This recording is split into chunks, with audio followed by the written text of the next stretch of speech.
Bonjour, bonjour, chers parents. Bienvenue à ce live Nanny Secours du 26 mars 2020, en pleine période de confinement. Aujourd'hui, on a pensé qu'il serait intéressant pour vous et pour moi même de ressortir en fait les notions concernant l'importance d'impliquer nos enfants dans les tâches ménagères, puis comment développer leur autonomie à travers notre quotidien.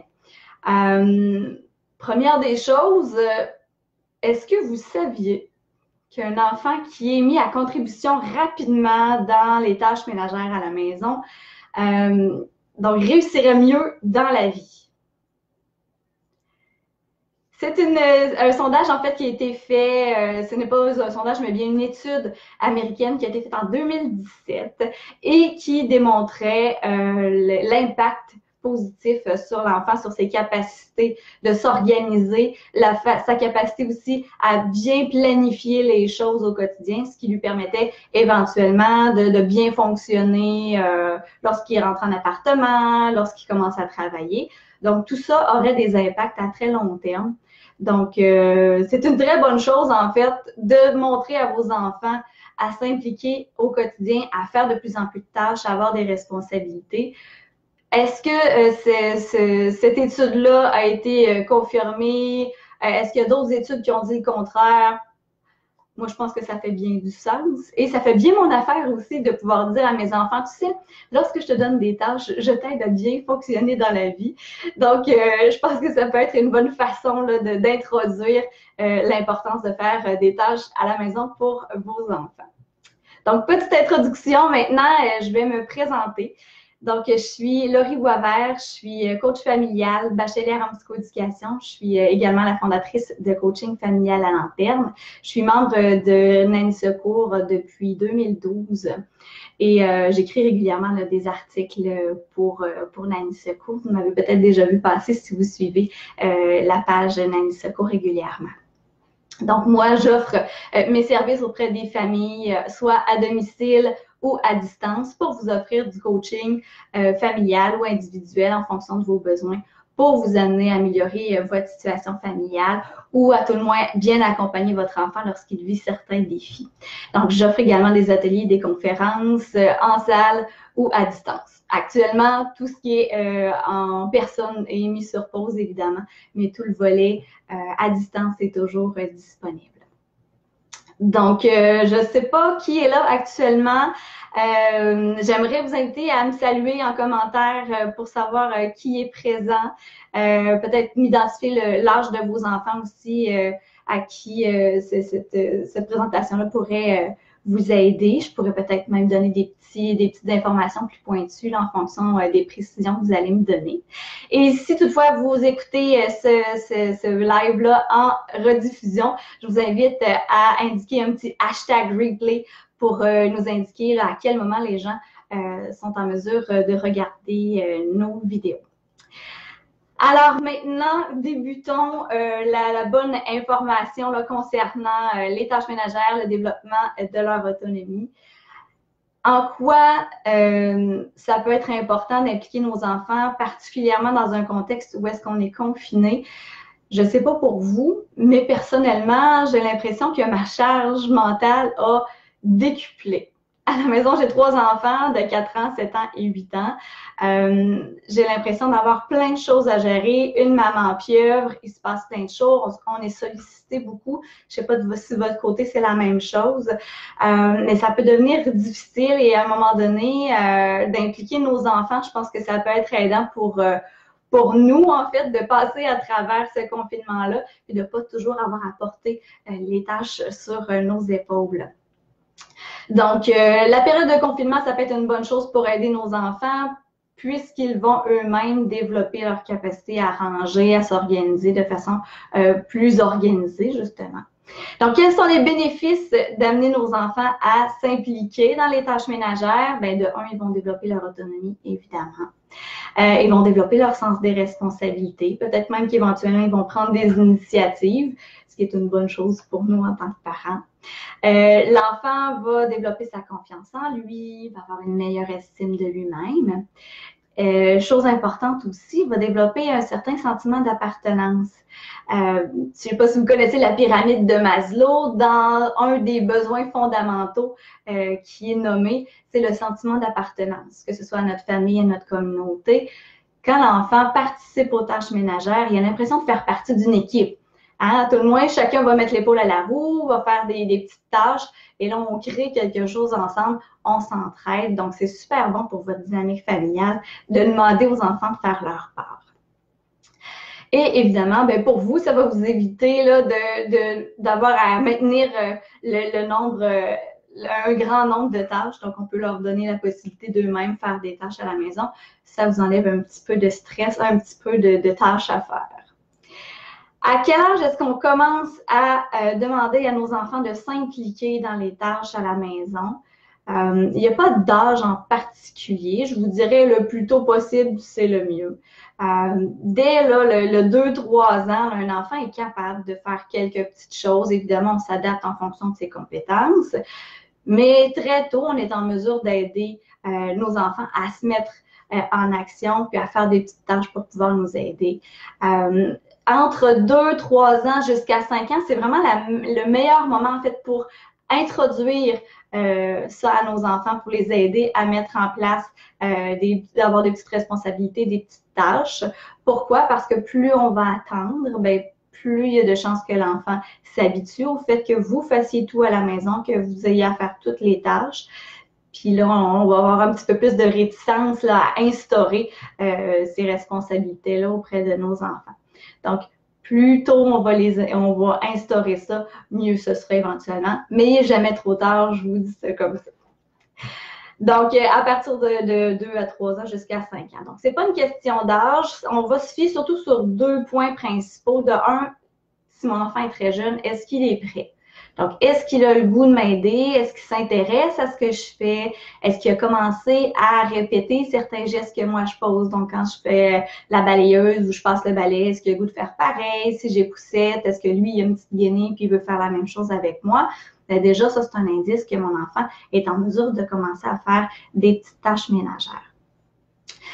Le deuxième point, je pense qu'il est le plus important, savoir si on demande à nos enfants de participer aux tâches, c'est est-ce que toi, en tant que parent, tu es prêt à laisser ton enfant faire des tâches? Donc, ça demande quand même un certain travail sur soi-même de délaisser des choses, déléguer des trucs. Je pense que à la base, un parent a la difficulté à faire ça et surtout les mamans. Donc, on a tendance à s'en mettre beaucoup sur les épaules. Donc, il faut être en mesure de laisser aller certaines choses, permettre aux enfants de faire les tâches à leur manière. Ça veut dire lâcher prise sur le résultat final. On ne peut pas s'attendre à ce que ça soit fait comme nous, on l'entend. Donc, déjà, si nous, on n'est pas prêt à ça, ça va être plus difficile d'accorder des responsabilités à nos enfants. Faut être prêt aussi à être patient auprès de notre enfant, de prendre le temps de lui expliquer comment est-ce qu'on fait les choses, de prendre un temps aussi pour être éducatif. S'il commence on lui demande de faire du ménage, il fait ça tout croche, puis là, nous, on perd patience. Il faut vraiment être prêt à éduquer notre enfant à faire ces responsabilités-là, à faire ces tâches ménagères-là pour qu'éventuellement, il soit en mesure de l'intégrer. Si on est toujours sur son dos à travers cet apprentissage-là, assurément que ça risque d'être beaucoup plus long, puis ça peut tourner là, en chicane plus que d'autres choses. Donc, nous, ce qu'on souhaite, c'est vraiment le guider à travers les apprentissages pour qu'éventuellement, pour lui, faire des tâches ménagères à la maison, ça soit juste facile et normal, naturel de s'impliquer. C'est important de clarifier vos attentes avec votre enfant quand vous lui demandez de faire des tâches. Hein. Si je dis à mon enfant, fais le ménage de ta chambre, ben pour lui, si faire le ménage de sa chambre, c'est de faire un tas de vêtements dans le coin puis que ça traîne pas nulle part ailleurs, c'est ça, faire le ménage de sa chambre. Ben oui, en effet, il a fait le ménage de sa chambre. Donc, si moi, je m'attends à ce que les vêtements soient mis dans un panier dans la salle de bain, que les poussetages soient faits, que son lit soit fait, c'est plusieurs étapes que je n'ai pas spécifiées au départ. Donc, ça vaut la peine là, de vraiment prendre le temps d'expliquer à votre enfant ce que vous attendez de lui. Comme ça, on est certain de s'enligner un petit peu plus vers ce à quoi vous vous attendiez. On va toujours s'adapter en fonction de l'âge de notre enfant, en fonction de ses compétences. Il y a des enfants qui sont plus fonceurs que d'autres, qui ont tendance à vouloir essayer plein de trucs, alors que d'autres vont être mieux dans leur zone de confort. Donc, si on a un enfant qui est très dynamique, qui a le goût d'essayer, tout ça, on va le pousser un petit peu plus, tandis que l'enfant qui est bien dans sa zone de confort, on va y aller graduellement, lui montrer certaines petites tâches une fois de temps en temps, juste pour pas trop le surcharger. Pour que votre enfant s'implique davantage, évidemment, qu'il va falloir garder en tête la notion de plaisir. Un enfant est motivé par le plaisir. Okay? Donc, si c'est pas plaisant, il n'a pas le goût de le faire, tout simplement. Puis, je pense qu'en tant qu'adulte, nous, on est capable de raisonner que, bon, si je fais pas mon ménage, éventuellement, ça va être le bordel chez nous. Je dois le faire. L'enfant, lui, ne voit pas plus loin que ça. Donc, il faut que ça soit plaisant pour lui. De un, on va essayer de s'assurer d'avoir tout le matériel nécessaire pour ne pas avoir à courir partout parce qu'il nous manque une chaudière, parce qu'il nous manque une débarbouillette, parce qu'il nous manque... Bon, on veut s'assurer d'avoir tout le matériel nécessaire pour l'enfant. Ça va être plus facile pour lui de se mettre à la tâche. On peut également lui donner des petits défis pour l'aider à faire les tâches pour que ça soit plus motivant. Par exemple, vous pourriez prendre une minuterie. Là, ici, j'ai un petit time timer comme ça. Mettons, on se donne un 15 minutes et on doit ramasser tous les jouets qui traînaient dans la salle de jeu en dedans de 15 minutes. Puis une fois que c'est terminé, bien, celui qui a réussi a la satisfaction. Je laisse sonner. Donc, l'enfant qui a réussi à ramasser ses jouets durant cette période-là, ben, aura un privilège, une belle tape dans la main, puis des belles félicitations. Peu importe, le but, c'est vraiment que l'enfant soit motivé. OK, ça devrait plus sonner. On va encourager de plus en plus aussi notre enfant à travers les étapes. On ne va pas nécessairement encourager juste une fois que la tâche est faite. À chaque petit pas que l'enfant fait, on va l'encourager, on va le remercier pour ce qu'il fait pour nous. Donc ça, c'est certain que c'est beaucoup plus motivant. On peut lui poser aussi certains petits défis, les mettre au défi en fait de faire des nouvelles tâches à la maison. On est en train de plier du linge par exemple, puis là notre enfant est à côté. On peut lui dire, toi là, es-tu capable de plier ça, tes débarbouillettes? Là l'enfant peut dire oui ou non. Ah ben parfait, ça te tente-tu? Je vais te montrer comment faire. Donc on lui donne des petits défis. Toi, est-ce que tu serais capable de ramasser la nourriture qu'on avait dans les sacs d'épicerie? Puis les apporter près du frigo, trier ce qui va dans le garde-manger. Ah oui, peut-être que je suis capable de faire ça. On va l'outiller, puis on va le mettre au défi, en fait, de se mettre en action. Ça, certain, ça peut être beaucoup plus motivant pour lui. Donc, on passe par le jeu dans l'idéal. On peut se mettre de la musique pour faire certaines tâches. Ça garde motivé. Ça nous amène à un certain état d'enthousiasme aussi. Donc, avec la musique, on peut faire des tâches en se costumant, pourquoi pas. On peut récolter des points à chaque tâche qu'on effectue pour ensuite faire un comparatif de notre pointage. On peut avoir des petites récompenses là, en fonction de ce qu'on aura fait comme tâche. On peut aussi donner des petits défis dans le genre, on va ramasser dans la salle de jeu uniquement les jouets qui roulent. Ou on peut dire, on va ramasser tous les vêtements qui sont bleus pour le moment. Après ça, on va faire les autres couleurs. Donc, ça garde motivé. Les enfants ont le goût de se mettre en application. De donner des choix aussi à notre enfant peut lui permettre de se sentir moins restreint. Donc, si j'oblige mon enfant à faire une tâche en particulier et que cette tâche-là, ça ne lui tente pas du tout, bien, c'est certain qu'il va peut-être le faire de reculons ou tout simplement s'opposer. Donc, si je lui donne plusieurs tâches à faire, puis il en choisit une à travers, bien, au moins, il a fait le choix d'en faire une de celles-là. Donc, plus on donne de choix, moins il y a de réticence, je vous dirais. Donc, on peut également mettre des petits papiers qu'on va piger et la tâche qu'on a pigée, si elle nous convient, on la fait. Sinon, on peut tout simplement la remettre dans le pot, en piger une autre pour que l'enfant soit satisfait en fait de la tâche. Donc, nous, notre but est atteint. On voulait que notre enfant fasse une tâche. Puis, peu importe laquelle c'est, en autant qu'il fasse une tâche puis qu'il s'implique, bien ça, c'est une belle façon de passer le message à notre enfant. La valorisation, c'est super important pour permettre à notre enfant de rester en action. Comme je disais tantôt, plus il va avoir nos yeux, notre attention positive sur lui lorsqu'il fait ces tâches-là, ben, plus il va avoir le goût de continuer parce que ça le nourrit. Il y a Kevin Lehman, qui est un psychologue puis expert en éducation, qui disait que les enfants ont besoin d'une dose régulière de vitamine E. E pour encouragement. Donc, plus on va donner des rétroactions positives à notre enfant, plus on le remercie pour son aide, plus il va se sentir important, plus il va avoir du positif à participer aux tâches ménagères, puis il va être motivé à poursuivre. Donc, ça vaut la peine vraiment d'en ajouter, de prendre le temps vraiment de s'occuper de notre enfant puis de donner de l'attention alors qu'il fait quelque chose de positif. Si notre enfant, en s'opposant aux tâches qu'on lui propose, récolte beaucoup plus d'attention que lorsqu'il fait des tâches, ben, il risque plus de s'opposer parce que pour lui, c'est plus gagnant. Avec nos tout-petits, il y a des moments qui sont privilégiés pour pouvoir susciter leur collaboration. Déjà, les enfants tout-petits ont tendance à vouloir nous aider, nous donner un coup de main sur différentes choses. Donc, ce sont des enfants très serviables à la base. Donc, on peut utiliser l'enfant qui est dans sa période de 2 ans ou est-ce qu'il est en recherche intense d'autonomie. Donc, on va faire référence à son besoin d'être grand. Donc, tu veux faire ton grand garçon, tu veux faire ta grande fille, voici ce que je te propose comme tâche. Tu pourrais faire telle chose, m'aider à faire telle chose. Ah, on vient de répondre à un besoin développemental de cet enfant-là. Donc, il risque plus de se mettre à la tâche. Pour un enfant qui a 4 ans, autour de 4 ans, on va parler d'un besoin naturel chez les 4 ans d'avoir, de rechercher en fait beaucoup le contrôle pour que les choses se passent à sa manière. Souvent, le 2 et le 4 ans, c'est des moments où est-ce que les éléments peuvent tourner au vinaigre souvent, les situations peuvent tourner au vinaigre, mais là, on peut utiliser ce besoin de contrôle-là pour donner la possibilité à l'enfant, par exemple, de mettre lui-même la table. Donc, il veut contrôler comment ça se passe à la table. Bien, parfait, prends ce qu'il faut, les ustensiles sont là, prends ça, installe ça sur la table, il va avoir l'impression de contrôler quelque chose. Donc, pour lui, ça peut répondre à un besoin, donc ça peut être du positif. On peut utiliser des routines visuelles avec nos enfants pour leur permettre de s'organiser un petit peu à travers les tâches pour pas que ça ait l'air d'une grosse montagne.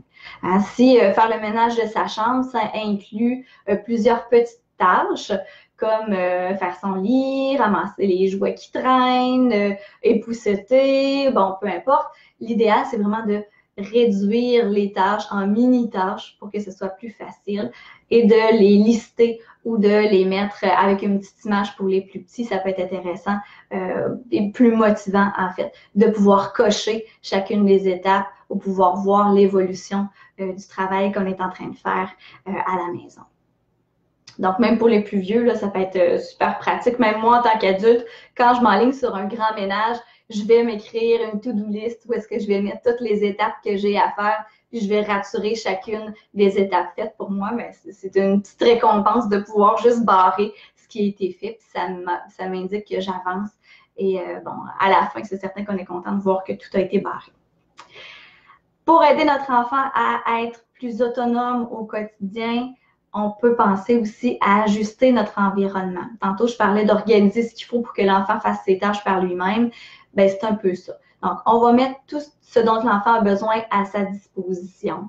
On peut installer des petits tabourets pour les plus petits qui ont besoin de grimper pour aller chercher, par exemple, de la vaisselle, pour que les enfants aient la possibilité, par exemple, de nous aider à cuisiner. Si on leur donne des petites tâches du genre couper des aliments qui sont mous, il existe tout plein d'ustensiles maintenant qui coupent, qui sont en bois, mais qui ne couperont pas nécessairement les doigts des enfants.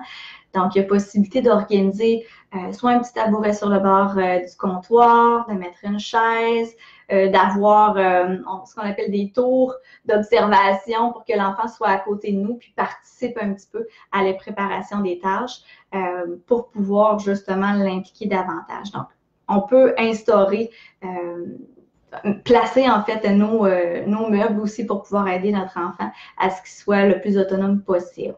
Si je pense au rangement dans une salle de jeu, par exemple, on va installer des meubles qui sont plus bas. Donc, l'enfant n'a pas nécessairement besoin de nous demander à chaque fois pour aller chercher un jouet qui est trop en hauteur. Tout est à sa disposition. C'est plus facile pour lui d'aller chercher ce dont il a besoin. Même chose pour la vaisselle, soit on met un petit banc pour pouvoir aller le chercher, ou on va le mettre dans une armoire qui est accessible pour lui.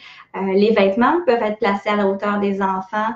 Je sais que chez nous, on a baissé la hauteur des barres où est-ce qu'on accroche les cintres dans le garde-robe pour que les enfants puissent eux-mêmes accrocher et décrocher leurs vêtements. Chez une famille avec qui j'ai travaillé, eux, ce qu'ils avaient décidé de faire, c'est que sur chacun des tiroirs où est-ce que les enfants rangeaient leurs vêtements, il y avait des dessins.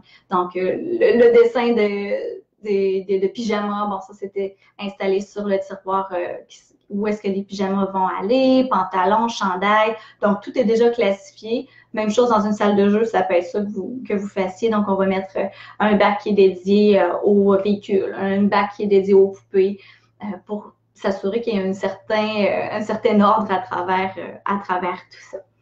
Bon, donc des bacs de rangement identifiés, évidemment, là, ça peut être une bonne chose. Mettre des crochets à la hauteur des enfants. Moi, je sais quand mes enfants venaient de l'école avec sac à dos, vêtements, c'était chaotique dans l'entrée. Maintenant, chacun a ses crochets. Il sait où placer ses choses. Les bottes vont en dessous de son crochet.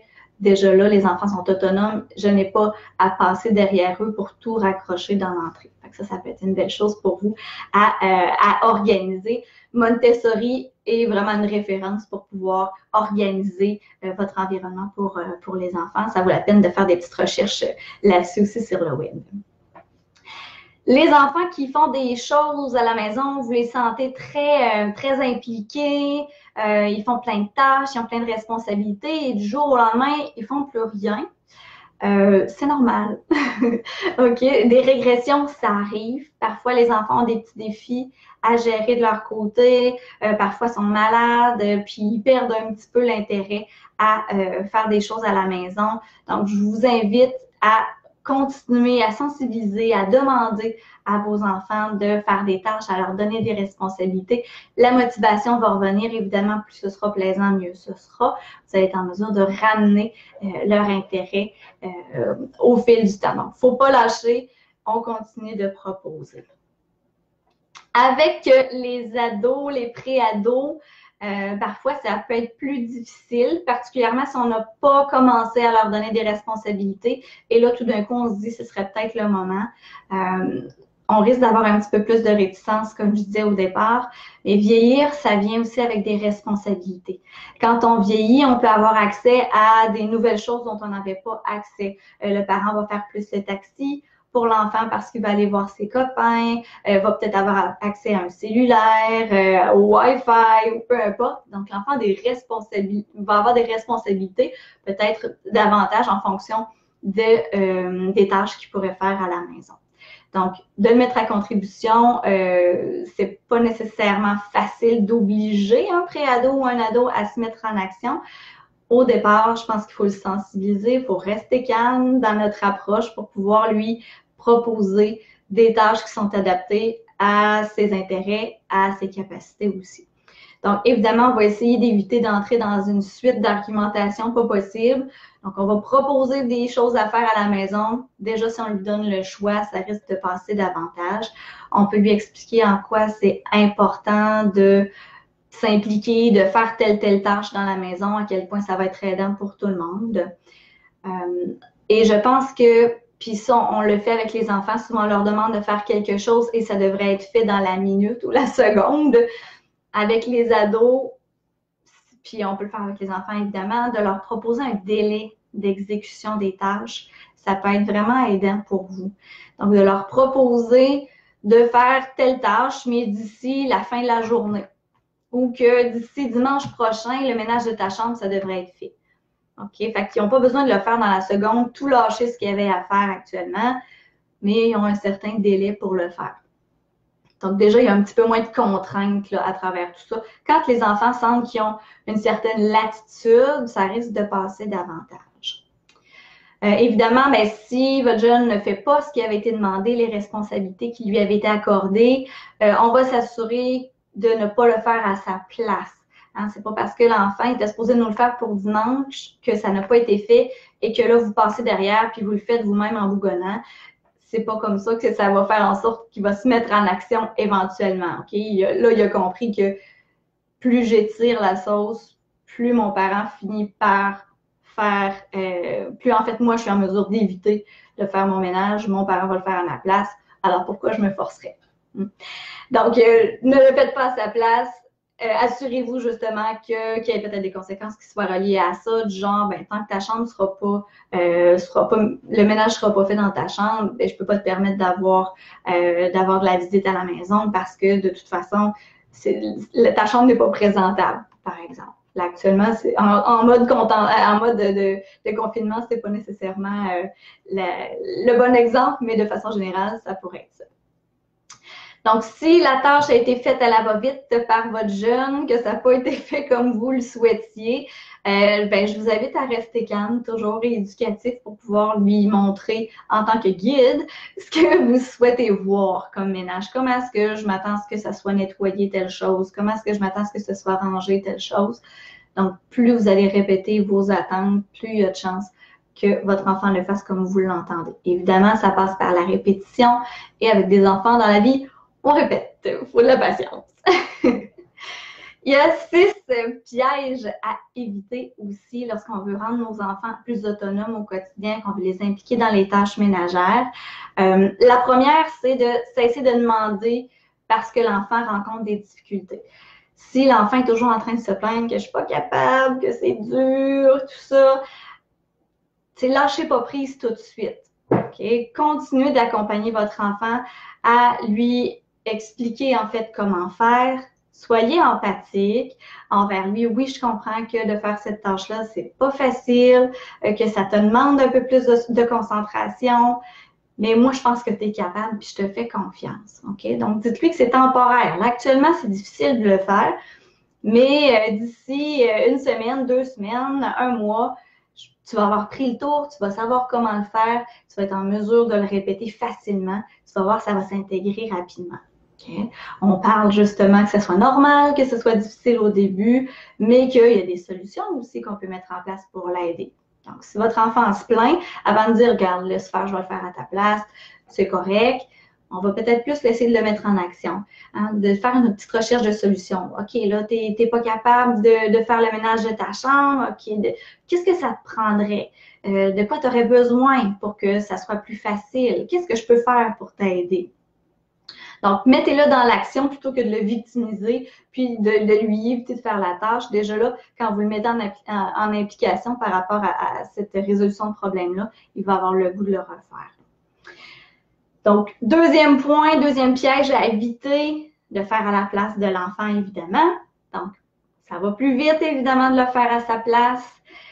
Mais si vous ne tenez pas votre bout, bien, votre enfant, tout simplement, ne fera pas l'effort, puis ne fera pas les apprentissages qui viennent avec ça. On évite parfois certaines crises en faisant les choses à la place de nos enfants. Mais pensez plus loin que la crise d'ici quelques années. Votre enfant va être autonome, va faire ses choses par lui-même. Il ne sera pas toujours en train de vous demander votre aide pour tous les éléments qu'il veut faire à la maison. Il ne sera pas toujours collé après vous en vous demandant « Oui, mais j'ai besoin d'aide pour faire ci. Peux-tu venir faire ça? » Vous allez gagner de la liberté. C'est du long terme, OK? Il ne faut pas lâcher. Point 3. Troisième piège à éviter, d'intervenir trop vite. Parfois, bon, les enfants vont avoir des petites tâches à faire, ils ont de la difficulté, bon, c'est difficile, puis là, ça se chigne un peu, tout ça. Attendez avant d'aller les aider. Peut-être que par eux-mêmes, ils vont trouver des solutions, vont réussir à se trouver une façon de faire pour que ce soit plus facile pour eux. Puis ils vont être d'autant plus fiers d'eux parce qu'ils vont l'avoir fait par eux-mêmes. Okay, donc, vous restez pas trop loin, vous tendez l'oreille, vous voyez ce qui se passe, puis si votre enfant a besoin d'aide, puis là, vous voyez qu'il n'est plus capable de se contrôler, bien là, on peut proposer notre aide, mais attendez un petit peu avant d'intervenir. Donc, s'il est capable, vous lui proposez des stratégies, puis s'il est vraiment incapable, on va le féliciter quand même pour l'effort qu'il a mis sur la tâche, puis on va lui essayer de trouver des solutions avec lui. Quatrième piège, de laisser totalement notre enfant lui-même. Pour faire une tâche. Bon, mon enfant m'avait dit qu'il nourrirait le chien tous les jours et finalement, je le vois aller, puis il y a de la difficulté, mais je ne m'implique pas du tout, puis je me dis, il va bien finir par s'organiser. Ben là, à un moment donné, il va vivre certaines frustrations, puis il n'aura pas le goût non plus de poursuivre les tâches parce qu'il va avoir ça trop gros. Donc, on va essayer de s'organiser avec lui pour essayer de trouver un juste équilibre entre je le laisse aller et je l'accompagne.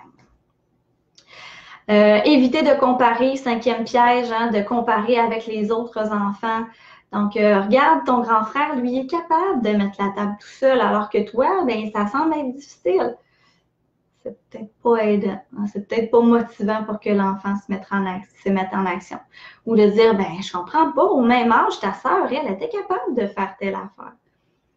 Pour certains autres enfants, de la compétition, là, quand on va faire une course, par exemple, pour aller ramasser les jouets dans la salle de jeu, ça peut être confrontant aussi pour certains, frustrant pour certains. Donc, il faut vraiment s'adapter en fonction du tempérament de votre enfant. 6e point, puis j'en ai déjà fait mention, le 6e piège à éviter, c'est vraiment d'éviter de tomber dans le perfectionnisme. On est avec des enfants, ils sont en apprentissage. Le but, c'est de les mettre en action tranquillement, pas vite, éventuellement, vont développer leur autonomie, vont développer leurs compétences face aux différentes tâches que vous leur avez attribuées. Donc, éventuellement, ça va se faire un petit peu plus comme vous le souhaitiez. S'il y a des tâches que vous teniez mordicus à ce que ça soit fait à votre manière, ben demandez juste pas à personne de le faire, puis faites-le vous-même. Comme ça, ben, vous allez être certain que ça se fasse comme vous le souhaitez. Évidemment, on va demander à nos enfants de faire des tâches que nous-mêmes on fait, qu'on a déjà fait. C'est si je demande à mon enfant de faire son lit tous les jours en se levant, alors que moi, je ne fais jamais mon lit, puis que je laisse ça, ou que je me laisse traîner partout, alors que je demande à mes enfants de se ramasser, ben c'est incohérent. Donc, plus vous allez leur montrer que vous-même, vous êtes en mesure de faire les tâches que vous leur demandez, ben plus ils vont le faire aussi par eux-mêmes, par modélisation. Question que me pose souvent, est-ce qu'on se doit de donner de l'argent en échange des tâches ménagères que notre enfant fait? À la base, je dirais que non. De faire partie d'une famille, ben, ça implique de faire partie justement des tâches, de participer à ce qui se passe à la maison. Donc, je pense que chacun fasse sa part, c'est une bonne chose. Moi, à la blague, je dis souvent à mes enfants, regarde, je t'ai demandé de faire telle chose, tu sais, je t'ai donné la vie, hein, tu me dois bien ça. Toujours à la blague, évidemment. Mais mes enfants comprennent que, ah oui, c'est vrai, hein, ma mère me nourrit, ma mère nettoie mon linge. OK, ce serait peut-être la moindre des choses que je plie mes trucs ou que je les mette, que je les range dans ma chambre. Donc, de s'impliquer, je pense que c'est une bonne chose. Puis, de ne pas nécessairement avoir à toujours marchander entre OK, si je fais cette tâche-là, il va falloir que tu me donnes 2 $ ou si je fais telle affaire, ça va être ça. Je pense que chacun fait partie de la famille, puis chacun doit mettre l'épaule à la roue pour que ça fonctionne bien. Donc, plus vous leur inculquez ça jeune, plus ils vont comprendre aussi ce principe-là que chacun fait sa part et qu'on ne demande pas nécessairement de l'argent en échange. Si vous tenez absolument à donner de l'argent de poche à votre enfant, ben, je vous dirais, ben, déterminez un montant par semaine, puis les tâches, ça fait juste partie du lot de ce qui a été demandé à votre enfant, mais on ne va pas lui dire, bon, ben, pour telle tâche, je te donne 2 $, pour telle tâche, je te donne 5 $. À un moment donné, ça peut venir complexe si l'enfant décide qu'il marchande tout ce que vous lui demandez en échange d'argent. Donc, si vous tenez à privilégier votre enfant pour les tâches qu'il a fait, ben, justement, on va leur suggérer des activités particulières après avoir fait des tâches. On peut leur offrir du temps de qualité après avoir fait les tâches. Tu vois, une fois que le souper est fait, on ramasse, chacun a sa petite tâche à faire. Puis après, ben, ça nous permet d'avoir plus de temps pour jouer ensemble, ça nous permet d'avoir plus de temps pour lire une petite histoire avant de se coucher. Donc, il y a des avantages à participer aux tâches ménagères. Je pense que lorsque chacun fait sa part, ben, ça peut être bénéfique pour tout le monde. Il suffit de leur montrer aux enfants à quel point ça peut être aidant pour eux. Donc, voilà. Si vous avez des questions, n'hésitez pas à l'écrire dans la discussion le suivant ce live-ci. J'ai quelques ressources pour vous que je vais mettre en lien également. J'espère que j'ai répondu à vos questions par rapport à l'implication des enfants dans les tâches ménagères puis au développement de leur autonomie. N'hésitez pas évidemment là, à m'écrire si vous avez des questions, besoin de précision, puis ça pourrait être bénéfique pour d'autres personnes aussi qui auraient eu les mêmes questions que vous. Donc, les différentes ressources, je vous les mets en lien. D'ailleurs, il y a une ressource qui est un outil gratuit que j'ai développée pour les parents que je suivais en coaching. Donc, c'est une liste de tâches que votre enfant peut faire en fonction de son âge. Évidemment, l'âge, on s'entend que c'est plus en termes de capacité de l'enfant, mais ça part là, de 2 ans jusqu'à 17 ans. Donc, vous pouvez avoir des bonnes idées de ce que vous pourriez proposer à votre enfant. Donc, je vous invite également à suivre actuellement ma page Facebook Coaching familial à lanterne, où est-ce que je suis quand même assez active là, présentement pour vous proposer des activités à faire au quotidien, des petits trucs aussi à mettre en place pour faciliter le confinement dans cette période de crise sanitaire. N'hésitez pas également à aller visiter mon site internet www.lalanterne-coaching.com. Vous aurez accès à de nombreux articles relativement à la discipline positive particulièrement, différents points qui pourraient être difficiles pour vous en ce moment à la maison avec vos enfants. Donc, vous pourriez obtenir plusieurs réponses à vos questions en allant faire un petit tour sur mon site internet. Éventuellement, il y a des webinaires aussi dans 2 semaines là, qui vont être en ligne à prix très modique là, pour pouvoir vous permettre d'aller chercher des réponses aussi pour vous aider dans votre quotidien. Je sais que le quotidien des parents est mis à l'épreuve beaucoup ces temps-ci. Donc, je tiens à faire ma part pour vous aider dans ces circonstances-ci. Donc, voilà, j'espère avoir répondu à vos questions. Ça m'a fait un grand plaisir d'être avec vous aujourd'hui pour vous partager mes petits trucs. Je serai probablement avec vous aussi là, dans les prochaines semaines tant que le confinement sera effectif là, pour vous donner des petits trucs sur d'autres événements, d'autres éléments de votre vie. Alors, je vous souhaite une belle fin de journée. Lâchez pas les parents. On va passer à travers ce confinement-là. Puis tout le monde, je pense, va en bénéficier là, du point de vue familial si on est en mesure de se concentrer sur ce qui est positif pour nous. Lâchez pas. Bonne journée.